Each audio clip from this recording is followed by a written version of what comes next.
Hello, welcome to a new strand on the vlog. This is called Ask Harry, where I answer your comments. So if you've got any questions, any comments, leave them on any of the videos and I will endeavour to do a weekly, bi-weekly, depending on how many comments there are and how much they pique my interest, vlog answering them.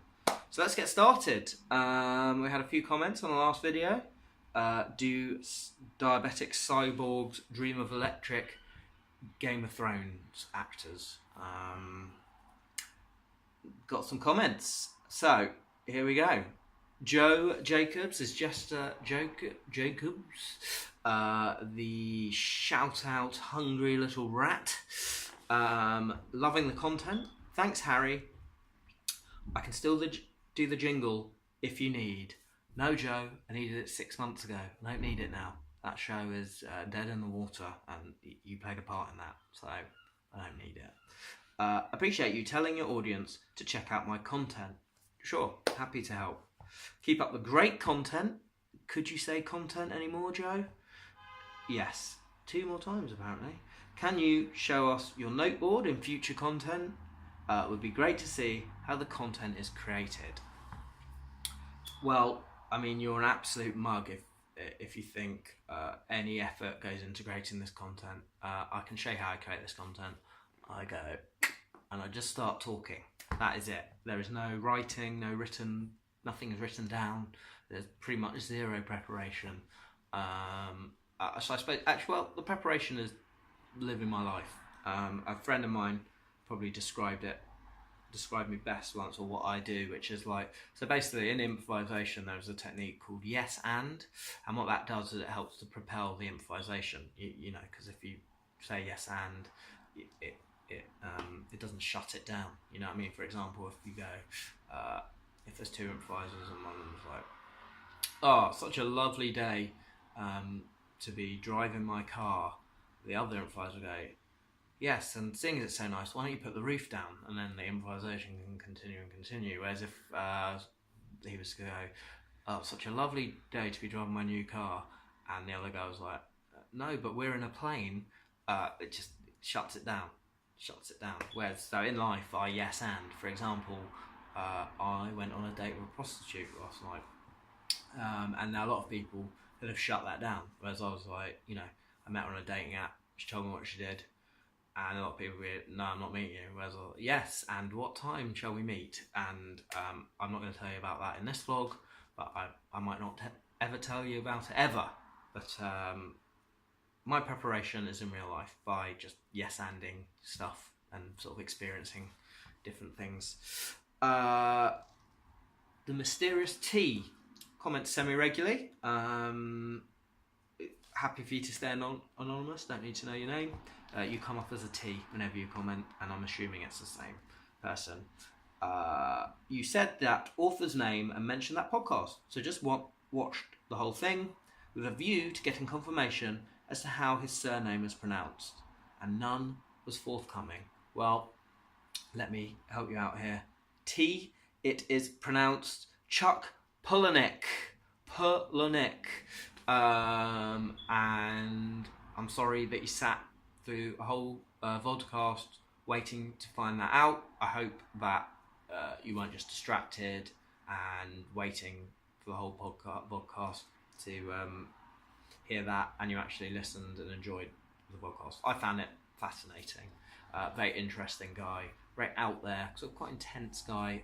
That's the Chuck Palahniuk interview on Joe Rogan. Joe Rogan, I've already said, I can take him or leave him. Like, so I sort of want someone to stand up, and he spoke about his own dick for an hour, and it wasn't very entertaining.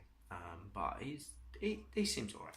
I mean, he doesn't seem like a bad guy. So there we go. Now, form and function. My probably most, him and Joe, the 2 most active subscribers. So I'm sorry to see literally everything go wrong for you, Harry. Do not be sorry. It's probably a choice. I'm doing it on purpose, but somehow, even if I'm not trying to. It's not conscious, but it's you know, you make your own world, I believe, and I've just it's, I could probably stop things going wrong for me, but then what would I vlog about? And so I don't want your pity, I want your money, so I can get to make better content. But you're my Patreon, but so I'm talking to Joe and the others. Look at Patreon. I've done a new little deal. The first 10 subscribers are going to get a very nice bit of bonus content in perpetuity. So check out Patreon/Beansbomb, and like I say, first 10 of you who donate, you can just donate $1. You are going into a very special exclusive club. So which form and function it's already in, as is Darren, who I haven't heard from for a while. Darren, if you're watching, leave a comment. Then form function says thank you for mentioning about being having a plan B. Yeah, very important, guys. If you any creative endeavor, make sure you got something behind you, because I haven't, and I'm now paying the price for that. And it's like, I feel very naive actually, that I even was like, oh, there's a meritocracy, and once it starts going well, it doesn't. So just have a plan B, and write and create when you can. If you're any good, you will want to do that anyway, and it won't matter. You'll have to write. Like, I have to write, I have to vlog, I have to write, and I have to find a job. So if you hear of anything, let me know. Can you recommend me some Bukowski? Been meaning to get into him for a while now. I like that dark, gritty, realistic style. I'm thinking it might be similar to Hunter S. Thompson. I would love to recommend you some Bukowski. He is my favourite author, Charlie B. For those of you who don't know, he was a sort of writer active from about 1960 to early 2000s when he died. My favourite author by a long way. Well, toss up between him and Steinbeck, both American and both Californian. Wonder why. And so Bukowski was a sort of like truly authentic writer, never commercialized, never sold out, and lived this very authentic lifestyle. Was sort of like the writer of the working man, and so for the first 40-50 years of his life, he worked these awful shitty jobs and sort of wrote on the side, wrote about that, and I don't think he got published until quite later on in life, and he sort of became the writer of the working man, and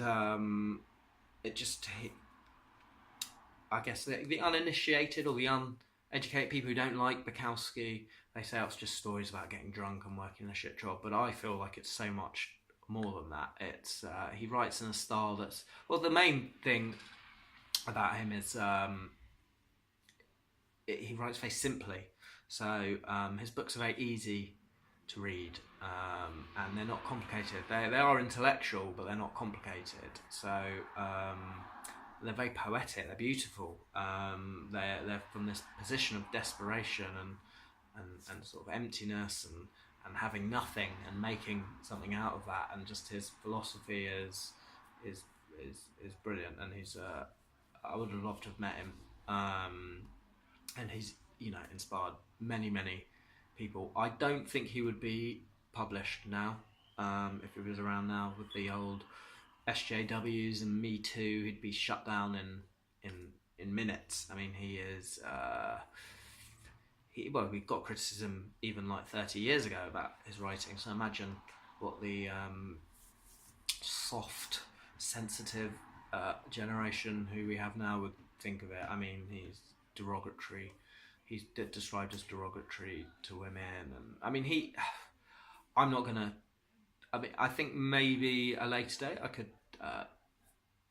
defend that, work out an argument to defend it, but I would have to go back through and research, and before I probably defend it. As we are getting more and more woke, I might. I think I'm woke, but I might not be, and I might reread Women and think, oh, actually, he wasn't a good guy, but I think he's fine. And you should start with Post Office. This is where I made the beginning of my Bukowski journey. I bought this book when I used to work in HMV 15, 20 years ago, and that opened up the world of Charlie B for me. And so I start post office, go to women, and then his poetry is really good. I only just got into his poetry a couple of years ago. Actually, I always avoided his poetry because I just loved his book so much. I thought, I'm not a poetry fan. I thought I wouldn't like it, but it's brilliant. His poetry, I think, is almost better than the prose, if I'm honest.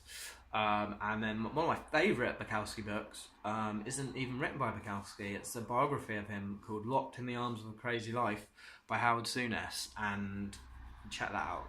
That will explain everything. That you'll get all you need to know about Bukowski. Okay, and the thing I love about him is that he was dealt such a bad hand from an early age. He was like a father who beat him, a mother who condoned it. He was like acne ridden, and he had boils, so ostracised in his youth, and just everything was stacked against him to make it. And he took all that thing and he turned it into art, beautiful art, and I just admire him for that. Whereas, you know, some people would crumble and die, and he had years of rejection, and he just carried on, and he just created these beautiful books that I think we read for generations and generations. And he was lucky that towards the end of his life, he began to experience the success whilst he was alive, which doesn't happen to a lot of creatives. Here's a philosophical question for you. Would you rather have a laugh with all your mates all day in the pub, or spend all of your life secluded in a cave, but you intellectually and philosophically, but are intellectually and philosophically completely fulfilled with total understanding? Pub with my mates. I mean, I don't want to be in a cave. I've actually got this premonition that I'm actually going to be murdered in a cave during the future environmental wars over a disagreement with someone over something. So sounds weird, but that's no. So just hang out with your mates, have a drink. You can get all you need from social interaction. Do go and see your mates, friends, family. I think that's the true great. That's the true value of life. It's friends and family and social interaction. You know, all this intellectual stuff is very rewarding and stuff. I'm turning to Joe Jacobs, just repeating the same word again and again. Stuff. Content. Yeah. And then you want to talk about opting out of capitalism and the counterculture. I mean, you can't opt out of capitalism. It's a flawed system, but it's the system we've got, and I think just make it work for you. I mean, that's the good thing about it. It's been around long enough now where you can probably understand it, manipulate it, and make it work for you. And the counterculture, I don't think counterculture really exists anymore. I don't think culture exists anymore. I think we're just bombarded with entertainment. I feel like all our entertainment is just like junk food, really. It's just quick release. All these box sets that aren't really saying anything, and you know, just it doesn't feel like there is a counterculture just because anything semi-interesting and cool gets appropriated by marketing and advertising people. I mean, like all the important music from the 70s, it's now in car commercials. Velvet Underground, who were like the coolest, most underground band ever, now they're in like, you know, every song of theirs is on a fucking shaving advert or whatever, you know. So